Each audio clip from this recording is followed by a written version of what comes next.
이 말씀이, 요한복음의 이 말씀이 여러분에게 오늘 엔카운터 됐습니까?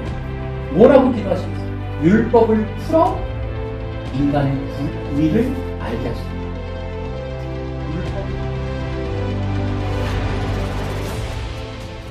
종교의 영을 경계하는 이유는 이것이 이단처럼 확연하게 구별되거나 혹은 교회 밖에서 교회를 공격하는 이런 것이 아니에요. 종교의 영이 위험한 건 교회 안에서 존재하고 교회 안에서 자라나며 교회 안에서 사역하는 거예요. 종교의 영의 목적은 죽음입니다. 죽이는 거예요. 기독교, 교회, 성도들 모든 것들의 생명을 죽이는 것이 종교의 영이다. 그래서 이 종교의 영의 뒤끝에는 뭐가 있냐면 슬피 울며 이를 간다 이런 것들이 있게 돼요. 그래서 이제 이 오랜 신앙생활을 하게 되면 뒤끝에 속았네 이런 말이 나오는 건 종교의 영의 영향을 받기 때문입니다. 그래서 오랫동안 신앙생활을 했는데 뒤끝이 멸망으로 끝나게 되는 이런 일들이 있을 수 있다는 거예요. 그러면 이 종교의 영이 교회 안으로 들어왔다? 교회 안에 있다? 뭘까요? 실체가 있을까요? 예, 실체가 있어요. 종교의 영이 교회 안에 존재할 때에는 율법주의라고 하는 실체로 존재하는 거예요. 우리가 이제 율법주의 그러면 뭐 그동안 교육을 많이 했으니까 잘 알잖아요. 그러니까 율법주의가 교회 안에서 어떻게 자라나냐면 율법주의는 조건과 규칙이라고 하는 것을 통하여 이 종교의 영이 자라나요. 자라난다는 건 사람들에게 영향력이 커진다는 거거든요. 그러니까 사람들이 자연스럽게 교회 안에서 뭐 불교라도 상관없어요.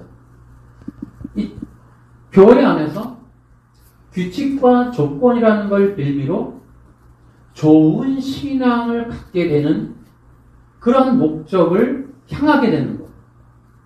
이것들이 바로 종교의 영의 방법이에요.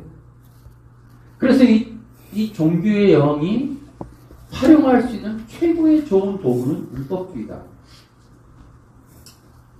그리고 율법주의는 종교의 영에 의해서 도구로 활용되어 영혼을 결국 죽음에 이르게 합니다.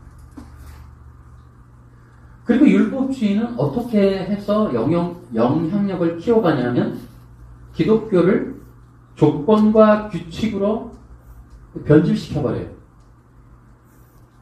그래서 기독교라고 하는 교회라고 하는 곳에 들어와서는 어떤 법칙이나 규칙이나 의무를 잘 감당함으로 좋은 신앙인이 되는 것들로 인식을 바꾸게 되는 것.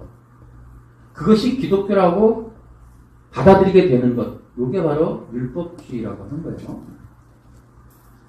그래서 종교의 영은 먼저 교회 안에 존재하는 율법주의다 이렇게도 얘기했지만은 기독교 안에 존재하는 거대한 세력이다라고도 볼 수 있어요.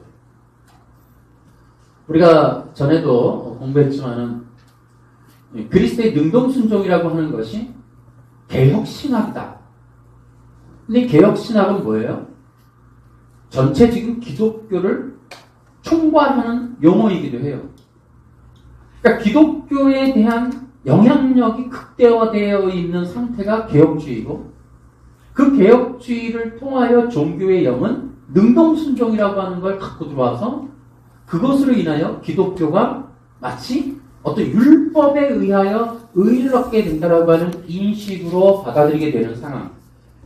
근데 이런 상황이 전 세계적인 어떤 종교적인 흐름이 되어버리면 결국 기독교의 복음은 가로막히게 된다라는 것을 우리가 생각 안 할 수가 없는 거예요.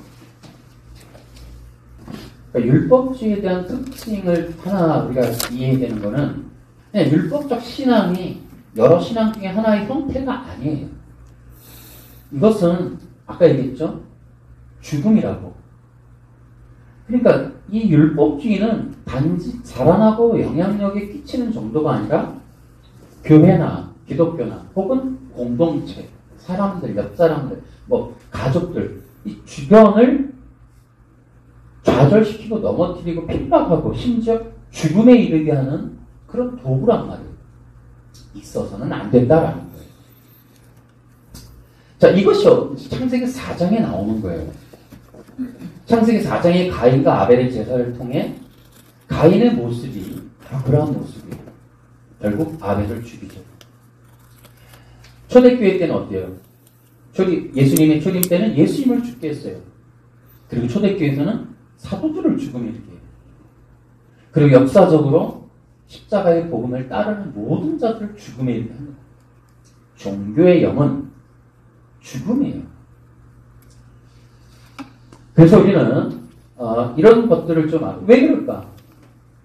율법주의라고 하는 신앙의 특징은 상대적 신앙이기 때문에 그래요. 이거는 뭐냐면 개인적인 열심을 갖게 해요.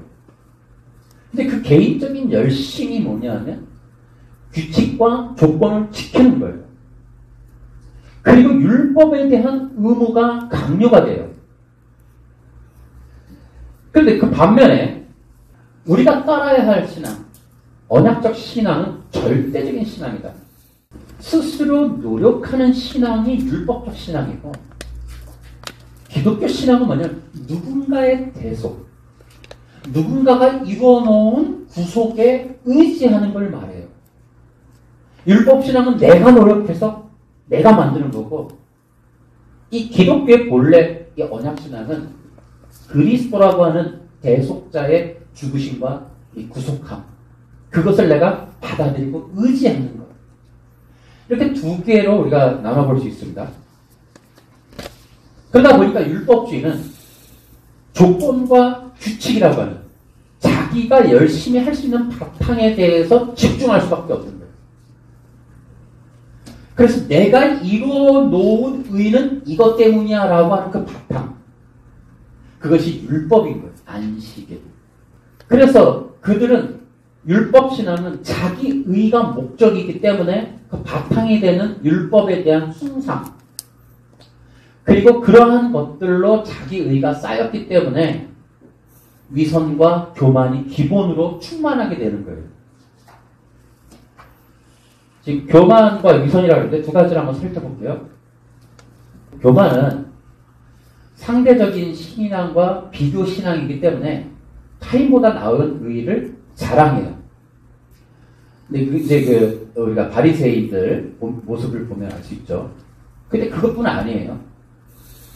이 율법 신앙은 상대적이기 때문에 비판과 정죄를 해서 자기 의를 확보해요. 그 자기 의가 사람들을 지배하는 왕적인 권위로 스스로 갖게 돼요.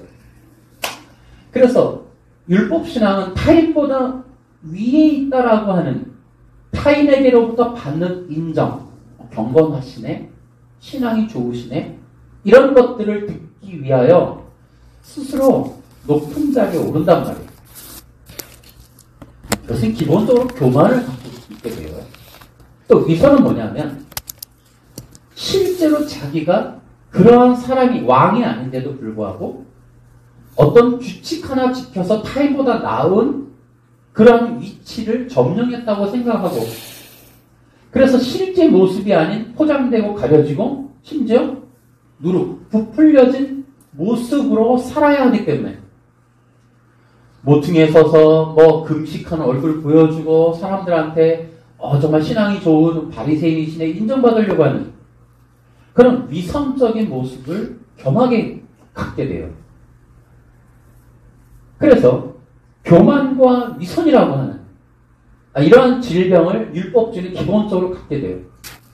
그래서 이런 율법주의라고 하는 것은 교회 내에서 자라나게 되면 타인을 비판 정죄하고 심지어 자기가 얻은 어떤 규칙, 그 규칙을 더 높이 쌓아서 다른 사람들이 접근하기 어려운 신앙적인 지점으로 만들면 그거보다 열심히 얻거나 교회 생활이 짧거나 지식이 짧은 사람들은 범접할 수 없는, 그래서 좌절과 절망 혹은 포기, 이런 것들을 유발할 수밖에 없는, 그게 이제 율법주의예요. 물론 사람들은 어떤 교회든지 율법주의가 없다고 말할 거예요. 그리고 모든 성도들은 난 율법주의 아니라고 말해요. 절대로 난 율법을 지켜서 구원 얻자는 율법주의 아니다 이렇게 주장할 거예요. 근데 그것은 어떤 자기가 그렇게 변명할 문제가 아니라 이것은 율법주의라고 하는 건 종교의 영이에요. 영적인 문제라고. 우리 좀 더 살펴보도록 하겠습니다. 자, 요한복음 8장에 보면 가늠한 여인이 나와요. 근데 이 가늠한 여인의 사건에서 우리가 좀 봐야 될 거는 이 사건을 통한 유대인들의 모습과 예수님의 모습, 그러니까 유대인들의 처리 방법과 예수님의 처리 방법이 비교되고 있다는 걸 살펴봐야 돼요. 어떻게 보면 요한복음 8장의 이 사건은 예수님과 유대민족의 종교의 영의 충돌이다 이렇게 볼 수도 있어요. 그러니까 가늠한 여인을 사이에 두고 벌어지는 두 세력, 하나님의 영과 종교의 영의 충돌. 결론적으로 우리가 이 내용을 너무 잘 아니까 한번 이렇게 생각해 보죠. 결국 유대 율법주의자들의 주장은 뭐예요? 돌로 쳐 죽이자는 거예요. 그러니까 예수님의 목적은 뭐예요? 예수님의 의도는 뭐예요? 살리자는 거예요. 결국은 유대 율법주의는 죽이자는 거예요, 사람을. 무슨 일을 저질렀는지 어쨌든 사람의 목숨을 끊어버리자는 거예요. 예수님은 살려내자는 거예요. 여러분, 유대 율법주의라고 하는 것은 이유야 어떻든 궁극적으로 죽이자는 거예요. 끊어내자는 거예요. 그러니까 율법주의라고 하는 뒤끝은 죽음이에요. 이유는 뭐예요? 율법을 어겼다는 거예요. 그러니까 이 사람들의 주장은 뭐냐면 사람이 죽어야 될 이유가 분명해요. 율법 때문에. 율법을 어겼어. 그러면은 무엇이 위에 있는 거예요? 율법이 목숨보다 위에 있는 거예요. 목숨보다 더 중요한 게 율법이라는 거예요. 근데 예수님은 그렇게 말씀하지 않죠. 그 여인에게 있어서 중요한 건 생명이라는 거예요. 생명. 그러니까 여러분, 유대 율법주의는 죽음의 일들을 도모하는 거예요. 율법을 어긴 자들을 찾아서 죽이는 일이 유대 율법주의예요. 그러니까 예수님은 뭐냐면 그 사람을 죽일 수도 있는 율법을 생명을 살리는 복음으로 회복하는 거예요. 그래서 우리가 이 내용에서 종교의 영의 특징을 좀 살펴볼게요. 첫 번째는 생명보다 법을 더 중요하게 여긴다는 거예요. 너무 웃겨요. 율법주의의 특징은 교회보다 법이 더 중요해요. 교회가 깨지는 한에 있어서 법을 주장하죠. 법을 지키려고 사람을 죽이는 이게 율법주의예요. 때때로 율법주의는 안식일을 안 지키면 돌로 쳐요. 부모를 공경하지 않아도 돌로 쳐요. 탕자에 비유해서 아버지의 유산을 강탈해서 나간 아들을 마을 사람들이 먼저 찾으면 돌로 쳐요. 그러니까 이들은 율법보다 우선인 거예요. 생명보다 더 우선인 거예요. 여러분, 되게 재미난 거는 안식교가 뭐라 그래요? 안식일을 어기면 구원을 잃어버린다고 얘기해요.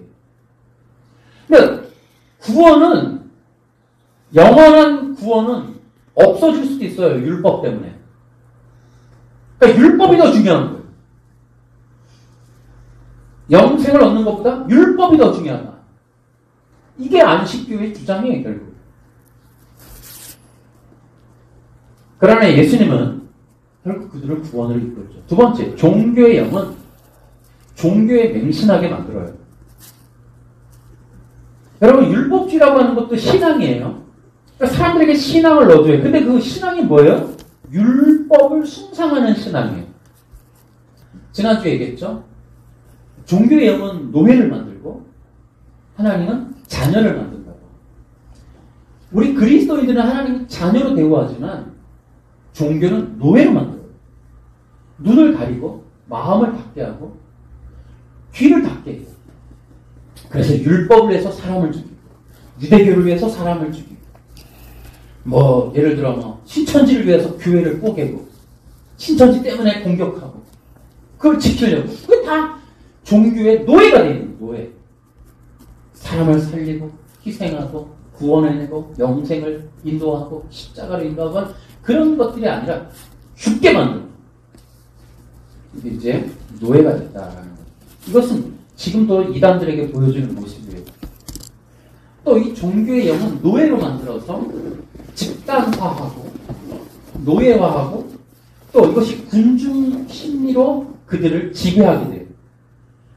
그래서 그들은 군중 심리에 의해서 뜻도 모르고 방법도 모르고 이유도 모른 채로 동원이 되어서 그들이 원하는 일들에 쓰임받게 되는 도구가 됩니다. 그래서 종교의 영은 군중 심리까지 이용한다. 우하는 거예요.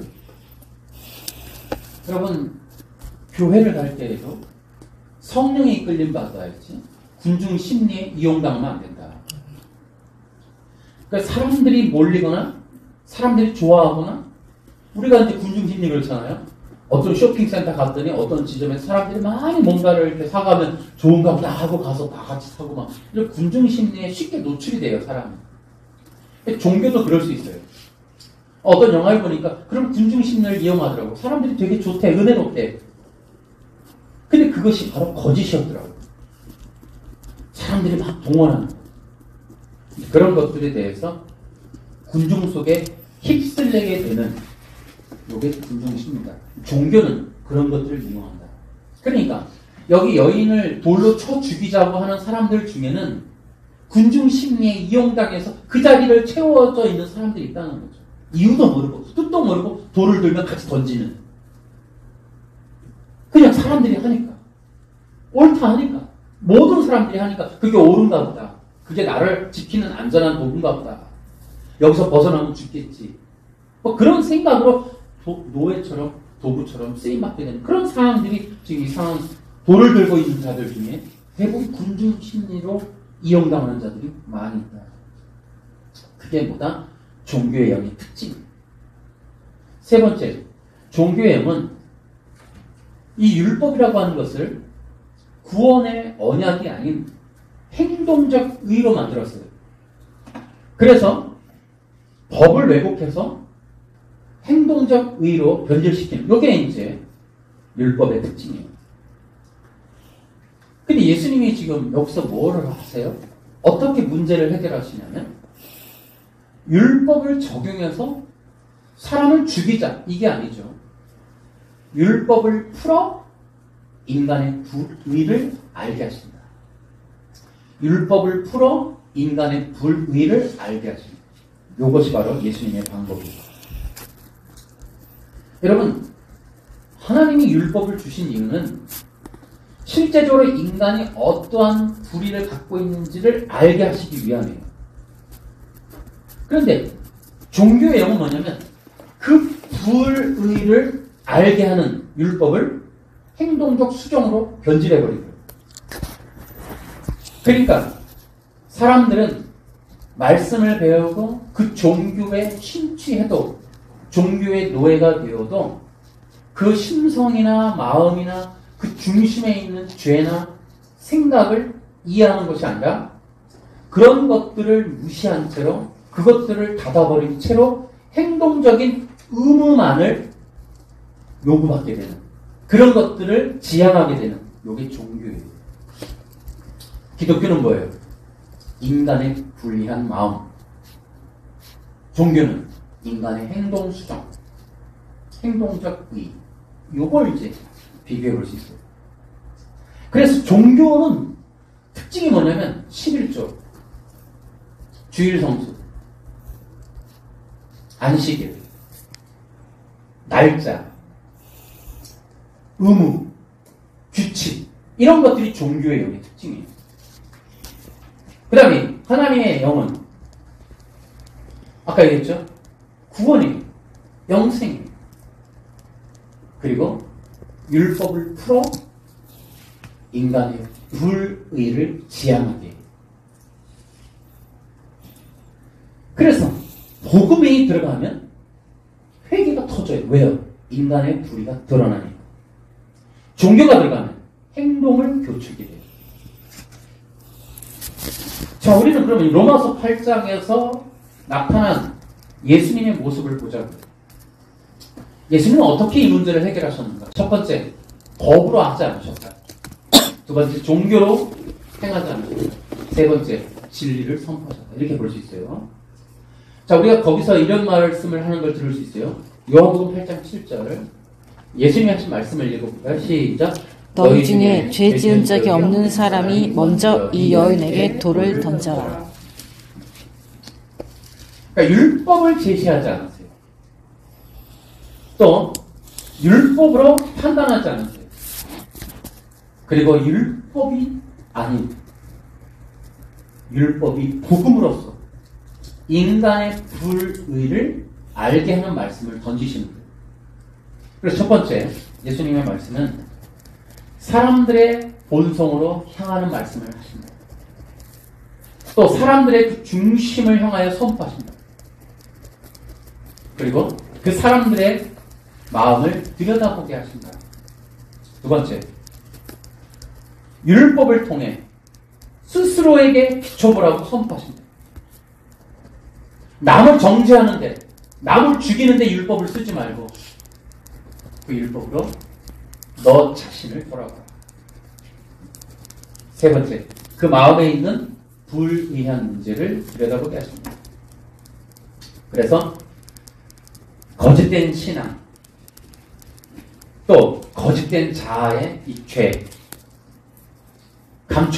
몰래 감춰놓은 이 마음에 있는 불의함, 이런 것들을 보게 하신다. 그래서 네 번째는 사람들의 이 의도, 또 동기, 태도에 대해서 그것이 죄라고 하는 걸 깨닫게 합니다. 다시 말하면 율법을 통해 행동적인 죄가 아닌 마음의 죄를 깨닫게 하십니다. 그래서 그들의 예수님이 이러한 말씀을 통해 뭐예요? 그들의 거짓된 신앙, 외식, 가식, 포장된 경건, 종교적 행위들, 이런 것들을 깨닫게 하신다는 거죠. 더 중요한 게 있습니다. 예수님의 말씀은 우리로 보면은 영적인 의미에서 인간의 본성을 개복하신다. 이렇게 표현할 수 있어요. 열어 보이십니다. 사람들의 속성을 꺼내 보이십니다. 예수님의 말씀은 인간의 속을 개복하신다. 자, 시작. 예수님의 말씀은 인간의 속을 개복하신다. 이걸 이제 우리가 세미나 때도 그런 얘기 하지만은 영적 수술 이런 말도 표현하죠. 그러니까 예수님은 행동적 수정에 대한 이야기를 하는 게 아니라 인간의 속을 열어보라는 거예요. 네 속을 개복하라. 네 마음의 상태를 보라. 그들보다 낫지 않은 시커먼 죄, 마음의 은큼한 죄, 마음에 이미 너는 그 사람보다 더 심각한 간음의 죄를 짓고 있지 않아. 그것이 무엇일까? 여러분, 여기서 더 중요한 게 있어요. 실제로 간음이라는 게 뭐냐는 거죠. 우리 한번 제가 앞에서도 이 언약신앙에 대해서 얘기했는데, 여러분, 이스라엘 백성들은 언약 맺은 백성이에요. 하나님의 신부였다. 정말 중요한 간음은 뭐예요? 이스라엘 백성들이 구약에서 보면 계속 역사적으로 이어온 문제는 뭐예요? 우상 숭배. 그것이 뭐라고요? 그게 실제적인 간음이에요. 하나님이 아닌 다른 우상을 경배했던 문제. 그런 문제를 갖고 있는 자들이 바로 이들이에요. 그러니까 예수님의 말씀은 이 여인의 간음을 통하여 너희들이 저지른 엄청난 영적인 간음을 보라. 너희들은 이미 이 여인의 그 이상의 범죄, 하나님이 아닌 다른 우상들과 짝했던 그런 영적인 간음에 대해서 그들이 깨닫게 하는 거예요. 그것이 예수님의 방식이에요. 그러니까 예수님은 제가 아까도 얘기했듯이 언약신앙, 우리 기독교는 율법신앙, 그 다음에 우리는 언약신앙. 우리는 율법은 뭐냐면 개인의 신앙, 언약신앙은 관계적 신앙. 그러니까 본래 기독교는 하나님과 관계를 맺는 거예요. 자녀, 백성, 왕.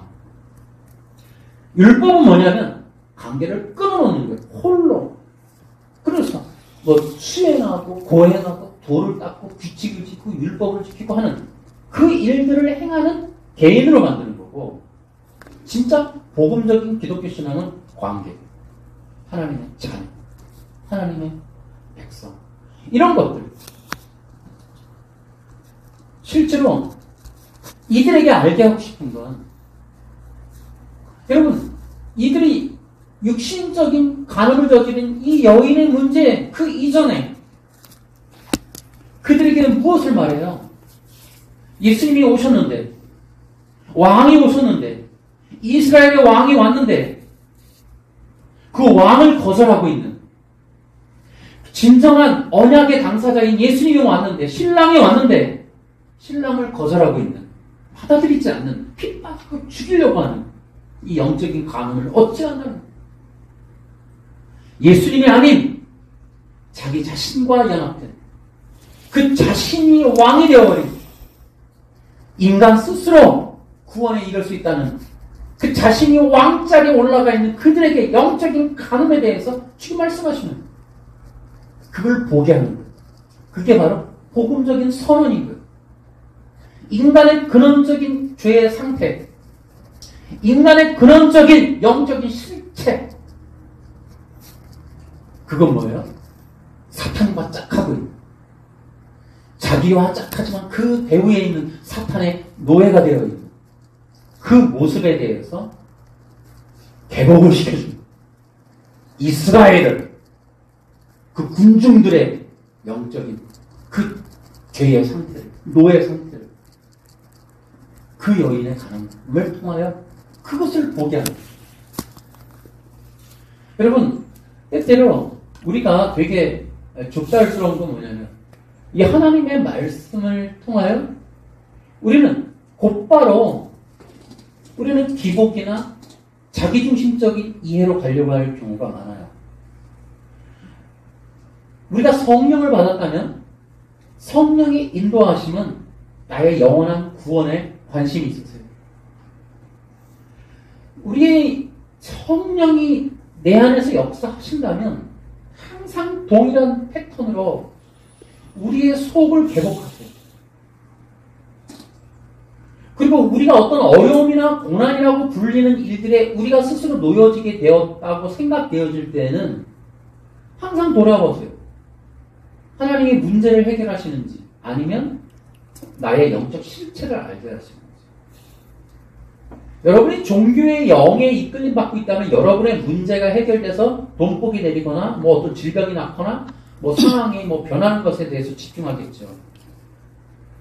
그러나 성령의 인도함 받는다면 여러분의 속의 실체가 무엇인지를 깨닫게 하는 방향으로 가게 될 거예요. 그러니까 이것이 굉장히 중요한 종교의 영의 포인트예요. 다시 얘기해 드리면 종교의 영은 우리를 속여요. 그래서 우리의 문제가 기독교랑 똑같아요. 그러나 우리의 문제 속에서 역사하는 하나님이 내 문제를 풀어주는지, 혹은 나의 영적인 실체를 알게 하는지를 보셔야 된다니까요. 어떤 문제를 통하여 성령님은 나에게 그리스도가 없는, 정말 그리스도와의 관계성이 아닌, 그리스도가 중심이 아니고 그분을 향하지 않는 나의 만족과 또 나의 영적인 유익이 아닌 나의 육적인 상황에 이 변화를 위해서 계속적으로 추구하고 있을 때 주님은 그걸 알게 하기 위한 방법을 제시한단 말이에요. 그것이 속이는 미혹의 지점이에요. 종교는 우리의 겉의 행동 수정이나 환경 변화에 대한 집중을 좋은 신앙이라고 보게 해요. 성령님은 우리 속의 문제를 집중하게 하신다고. 우리의 영적인 상황. 우리가 하나님과 깊은 관련성이 없는 것처럼 우리가 살아온 것들에 대해서 깨닫게 하는 일. 우리 속에 내 영광인지 그리스도의 영광인지에 대한 굉장히 중요한 예민한 문제까지 더욱더 깊이 들어간단 말이죠. 그래서 어떤 상황이나 상황은 똑같이 일어날 수 있어요. 우리 기독교인들도 질병 들고 경제적 어려움이 있고 심지어 죽음의 핍박 앞에 놓이게 돼요. 그러나 영적인 차이는 존재합니다. 성령의 역사와 종교의 영의 역사는 차이가 있어요. 성령의 역사는 진리와 말씀으로 사람들의 속을 개복하여 회개의 지점으로 나아가요. 회개의 결과는 변화와 구원이에요.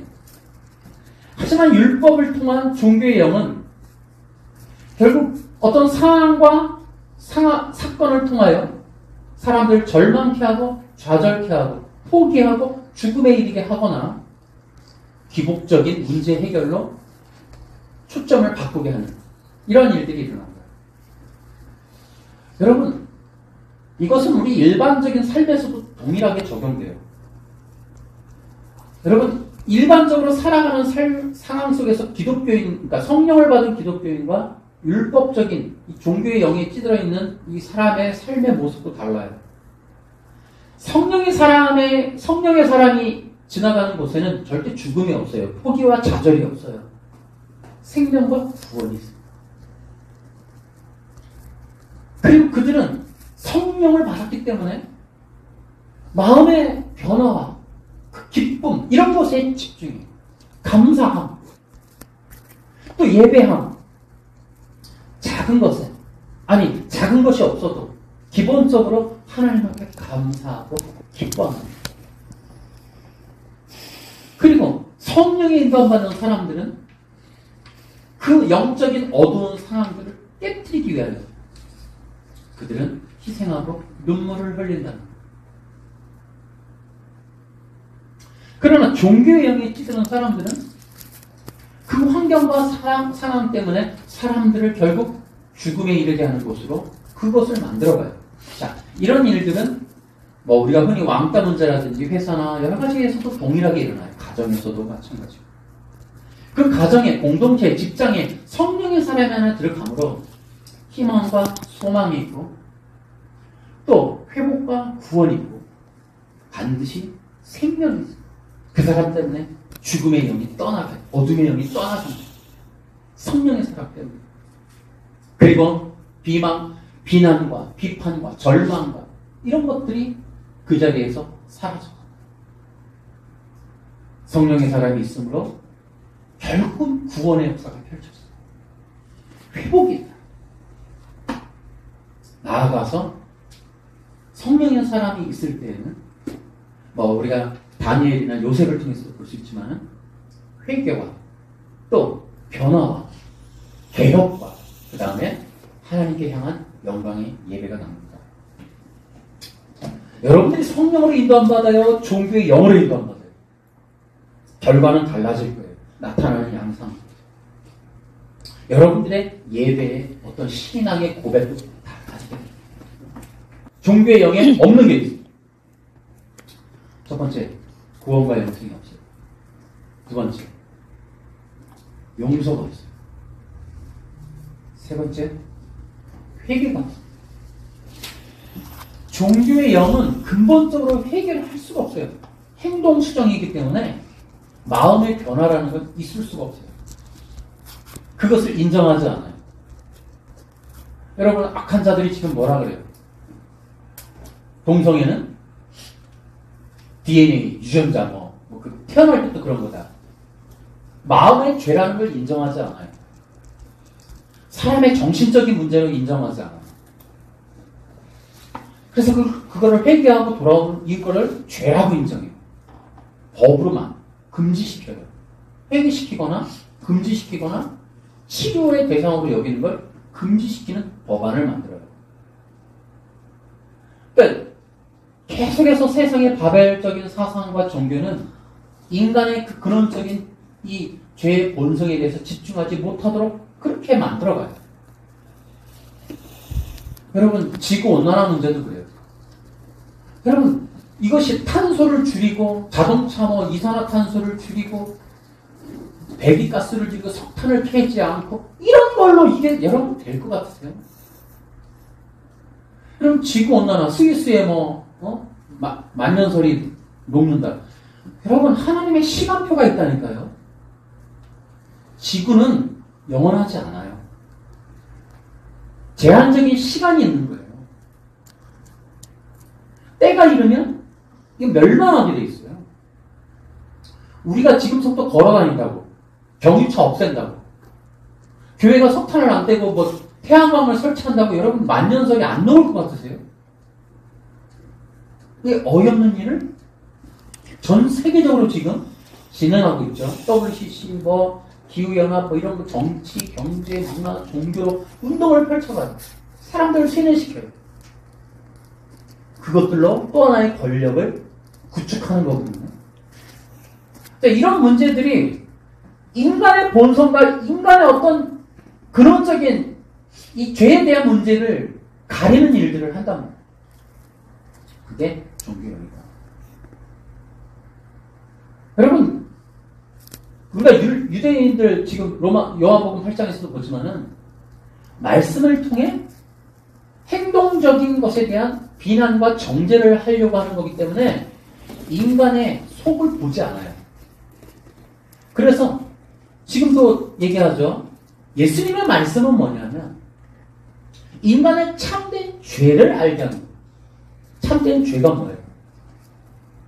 여러분, 그리스도가 아닌 사탄의 영에 이끌림 받는 걸 간음이라고 부르는 거예요.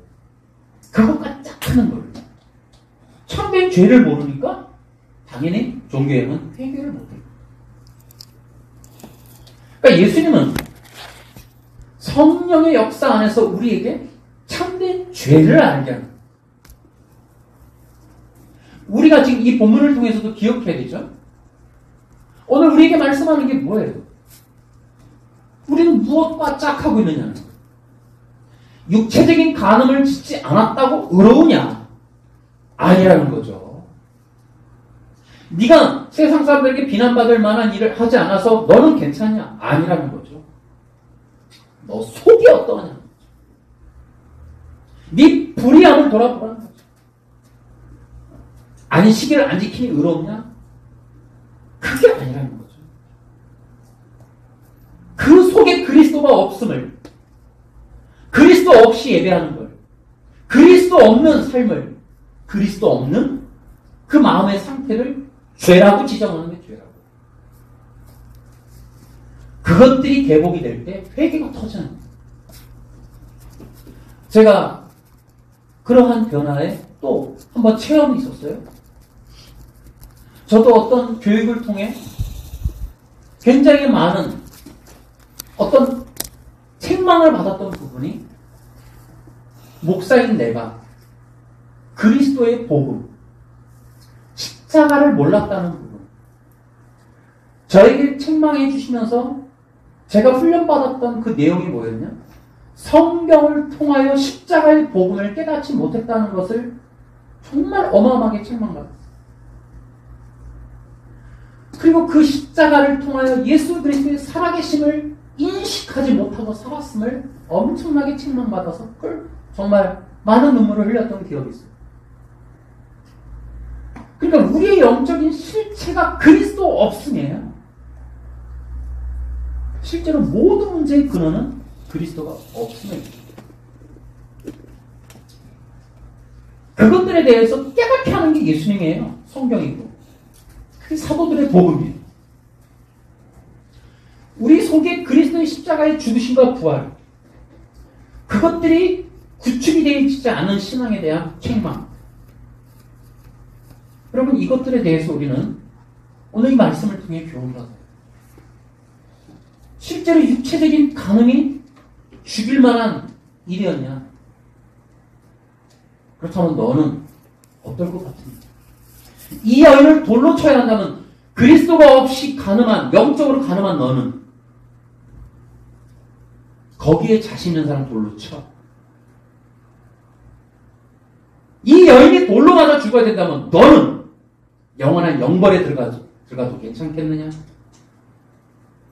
너 자신의 지금 영적인 상황을 보라는 거죠. 하나님과 언약 맺었는데 너희들의 우상 숭배를 돌아오고, 너희들이 그리스도인인데 기도를 하고 싶은데 그리스도를 향한 사랑이 없음에 대하여 너희를 돌아보라는 거죠. 그런 것들에 대해서 우리가 이제 깨달아가는 것, 분별하는 것, 이런 것들이 오늘 종교의 영에 대한 굉장히 중요한 것. 올바른 기독교적 신앙이 되게 중요하겠죠. 그런데 우리는 어떻게 바른 신앙의 길로 나아가면 좋을까? 오늘도 이제 이러한 이 가늠한 여인의 본문을 통해서 우리가 좀 배울 수 있어요.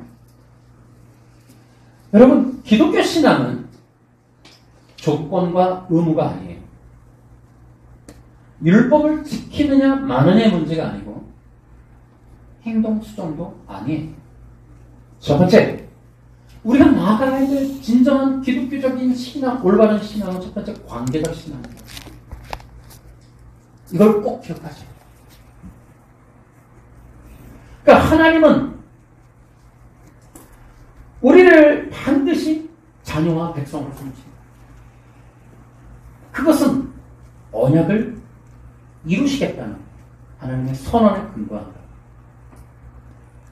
기독교의 구원이라고 하는 것은, 기독교 신앙은 근원적으로 하나님과의 영적인 연합이다. 근데 이게 얼마나 웃겨요?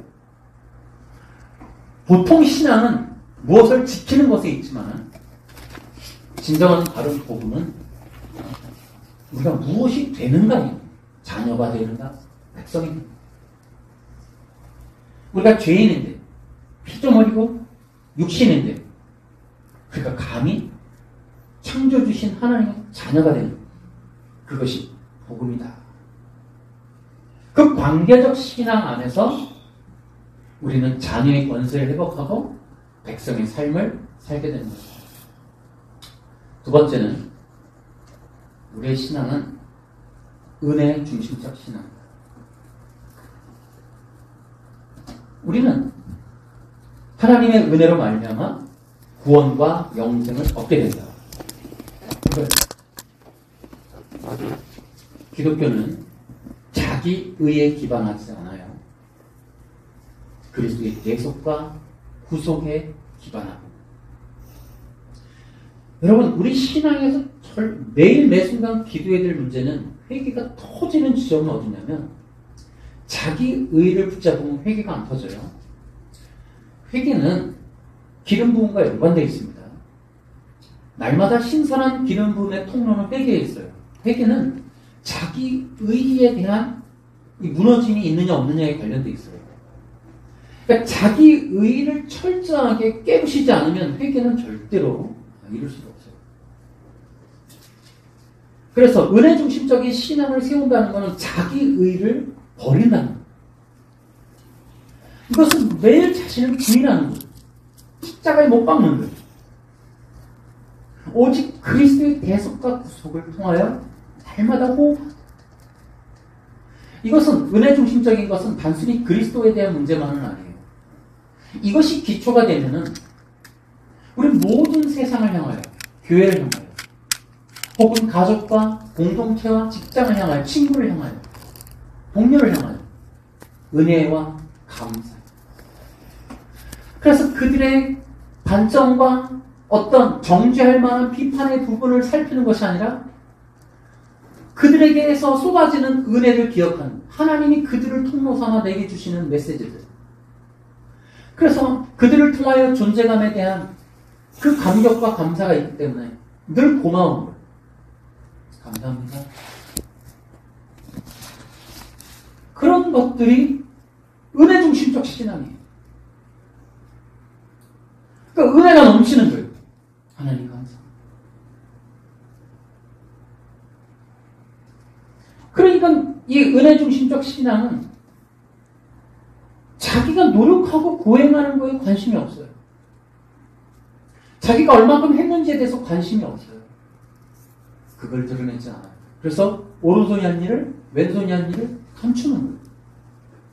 그것이 의미가 없기 때문에.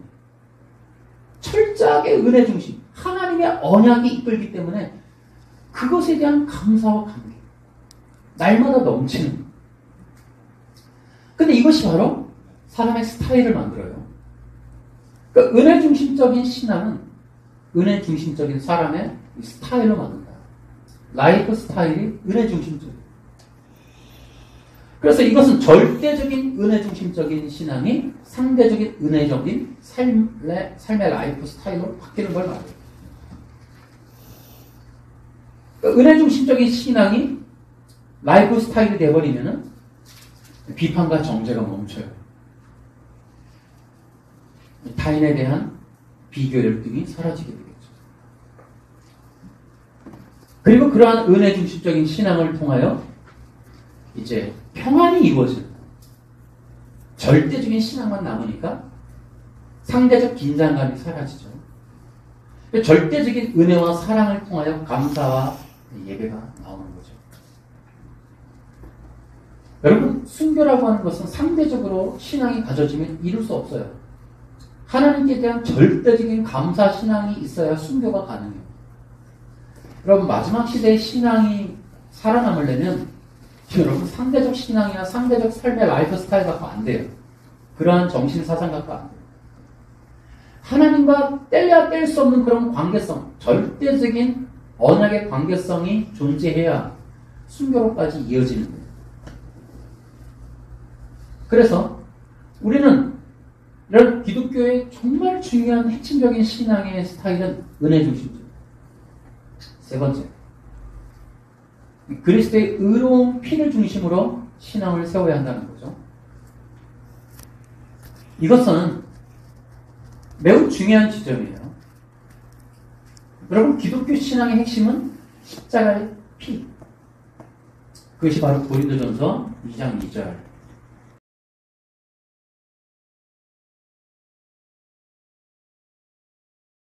여러분, 사도 바울의 신앙이 뭐예요? 예수 그리스도와 그분이 달리신 십자가. 그것의 중심적인 신앙이었어요.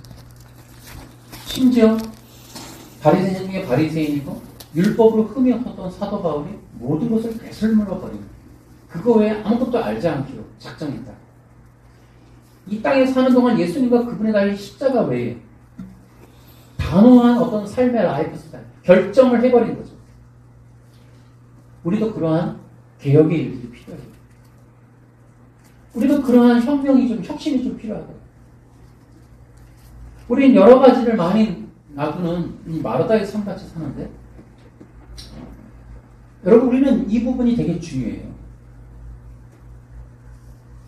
우리가 이제 살아가면서 앞으로 조심해야 될 부분이 뭐냐면, 예수님과 그분이 십자가 외에 많은 걸 알기로 작정하는 거예요.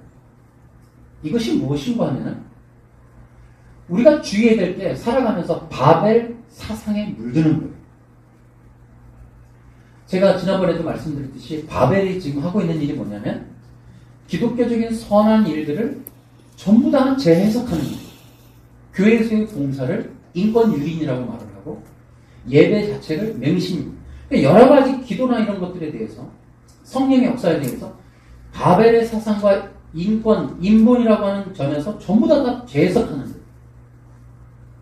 사람들의 마음, 그러니까 기독교로부터 떠나게 하는, 교회를 불신하게 하는 일은 코로나 외에도 바벨 사상이 있어요. 거기에 물들면 교회가 하는 모든 일이 의심스러운 거예요.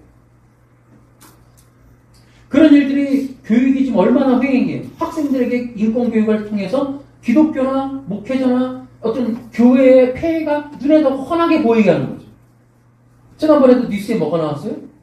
교회 청년들이 교회에서 봉사하는 걸 열정페이. 이런 건 문제가 있고요. 성가대하고 찬양하고 전부 문제다, 이거. 왜 돈 안 주고 시키느냐? 왜 이걸 봉사라는 이름으로 하느냐? 이거 이제 신문에 나오는 거예요. 그럼 청년들이 듣고, 아, 이거 이렇게 할 일이 아니었네? 그러니까, 정말 교회나 기독교나 주님을 위해서 살아가는 어떤 삶의 어떤 그런 봉사라고 하는 헌신이라고 하는 희생이라고 하는 면들에 대해서 세상의 바벨 사상으로 다시 보게 하는 이런 일들. 이건 뭐냐면 하나의 작은 예지만 우리는 재교육받고 있어요. 다 재교육받는 거예요. 여러분 그리스도의 십자가 외에 아무것도 알지 않고 작정하는 이 문제는 대단히 중요한 거예요. 여러분 이때 당시 영주주의가 얼마나 횡행했어요. 얼마나 많은 이단 사상이 많았어요. 유태인이었고 할례파가 있고 영지주의가 있고 얼마나 많았어요. 이때 당시에 이 많은 이야기들을 다 버리고 십자가에 집중하겠다. 이 신앙에서 벗어나지 않겠다. 다른 것에 영향받지 않겠다. 이거 굉장히 중요한 거예요. 여러분 신앙을 순수한 기독교 신앙에 대한 관심이 있다면 이 사도 바울의 고백을 집중해야 될 필요가 있습니다. 우리의 신앙도 그리스도, 그 다음에 그분이 달린 십자가. 이러한 진리를 향한 그 집중된, 거기에서 벗어나지 않는 일관된 신앙을 지키겠다고 하는 마음이 있지 않고서는 이 마지막 시대를 넘어가기가 너무 어렵다. 우리는 코로나 외에도 우리가 교회를 안 나가게 될 수밖에 없는 생각의 변화는 얼마든지 있을 수 있다. 그렇게 지켜야 된다. 신념과 마음과 뜻을 거룩하신 하나님의 영으로 채우는 일. 정말 너무너무 힘든 일일 수도 있다. 그리스도의 마음으로 채우는 일. 여러분들을 주장하게 하는 그 주권이 무엇인지를 돌아보셔야 돼요. 내가 선택하는 일, 무엇이 영향을 끼쳤나를 돌아봐요. 여러분이 신앙을 갖게 되는 것, 예배를 드리게 되는 것, 봉사하게 되는 것, 모든 것에 대해서 무엇이 나를 결정하게 하는지를 돌아보세요.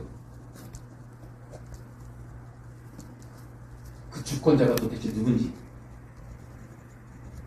그것을 예수님이 요한복음 8장에 뭐라고 그런다? 간음이라고. 그리스도와 십자가 외에 나를 주장하게 하는 것이 있으면 여러분들이 이 기본적인 기독교 신앙을 유지해 가는 일은 불가능해져요. 그러므로 여러분들 종교의 영에 대해서 오늘 말씀드리고 싶은 건 종교의 영은 우리 속에 있다. 그리고 그 영은 나에게도 영향을 미치고 있을 수 있다. 그 영향력은 나에게 있어서 자그마한 선택의 지점에 깊은 영향을 끼치는 어떤 어두운 그림자 내지는 깃배, 보이지 않는 보스. 그게 누구냐에 따라 달라집니다. 성령의 영인지 종교의 영인지. 내가 예배하고 신앙을 갖게 되고 복음을 따라가는 삶을 살게 되는 것에 있어서 들려지는 말이나 가르침이나 사상이나 교훈이나 교육이 도대체 근거와 출처가 어딘지, 성경인지 성령님인지 예수님의 이러한 진리의 말씀인지, 그거 외에 여러분의 선택의 지점이 사람이거나 사상이거나 세상적인 어떤 소문에 의한 거라면 여러분들은 조교형에 지배받는다. 결론으로 이렇게 말씀을 드릴게요. 어쨌든 마지막 시대에 이러한 종교의 영은 어떤 집단적인 어떤 이단 같은 모습으로 우리 곁에 있는 게 아니고 사상으로 영적인 영향력으로 우리 안에 들어온다. 이것은 결국 교회와 기독교와 사람들로부터 떨어지게 하거나 혹은 반대로 그 사람들을 죽이고 핍박하고 넘어지게 하는 일들을 하게 만드는 주체적인 세력이 될 것이다. 또한 이런 종교의 영은 어떤 구원의 진리를 따르기보다 자기 생각을 따르게 할 가능성이 많다. 그 생각은 경험에서 나올 것이고 그 경험은 만남, 교제를 통하여서 이루어지게 될 것입니다. 그런 것들이 쌓여서 정보가 되어서 나에게 주권을 행사하게 되는 그 종교의 영이다. 흔들리지 않는 그리스도와 이 십자가에 관한 복음과 성령의 인도하심에 대한 예민한 순종, 그런 것들 외에 여러분들을 움직이게 하는 것이 여러분 주변에 혹은 매 순간 여러분의 뒤에서 작동하고 있다면 여러분들은 지금 영적 간음을 짓고 있는 것이다. 예수님 지금 그걸 책망하고 있는 것이다. 여러분도 동일하게 이 문제에서 헷갈리시면 여러분들도 지금 기독교를 행동적 수정으로 이해하고 있는 종교 외형에 완벽하게 속아 있는 상태입니다. 예수님은 항상, 진리는 항상, 성령은 우리 속에 영적 간음을 보게 하는 것입니다. 이런 본문들을 통해, 사람들을 통해, 신앙을 통해, 말씀을 통해 성령님은 여인의 간음이 아닌 내 속의 영적인 간음을 지금 깨닫게 하시고 보게 하는 중이시다.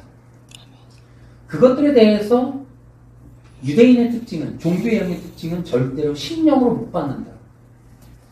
그래서 회개가 없다. 그러나 반드시 하나님의 영은 우리 속으로 들어오게 하고 회복시켜서 우리가 변화의 지점으로 나아가게 만드십니다. 그것이 바로 회개로부터 시작됩니다. 이런 말씀을 통하여 우리 영혼의 자그마한 근이 안 가고 회개가 안 터진다면 우리는 굉장히 강박한 상태다. 영적으로 굉장히 종교의 영에 물들어 있다. 영향력 아래 있다. 여러분들도 동의하십니까? 여러분, 이런 본문을 통해 우리 속에 있는 부분을 여러분들이 다시 한번 보게 되었습니까?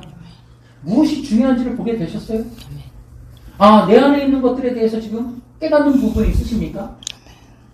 이런 부분들이 내가 그리스도와 십자가를 중심으로 신앙생활에 방해가 되어 있고 있었구나. 그런 부분들이 혹시 깨닫는 부분이 있으십니까? 이 말씀이, 요한복음의 이 말씀이 여러분에게 오늘 엔카운터 됐습니까? 충돌이 났어요? 여러분들이 성령의 작동이 되고 있다라고 보실 수 있어요. 그렇다면 여러분들이 이제 이런 본문을 통해서 어떠한 지점을 향해서 여러분이 기도할 수 있겠어요? 뭐라고 기도하시겠어요? 주님한테 이 본문을 통해 들은 말씀이 주님으로부터 직접 어떤 감동이 있는 말씀이었다면 여러분은 이제 뭐라고 기도하고 나가시겠어요? 주님. 최소한 이거는 하시겠죠? 종교의 영으로부터 자립해 주십시오. 자, 우리 다 같이 기도합시다.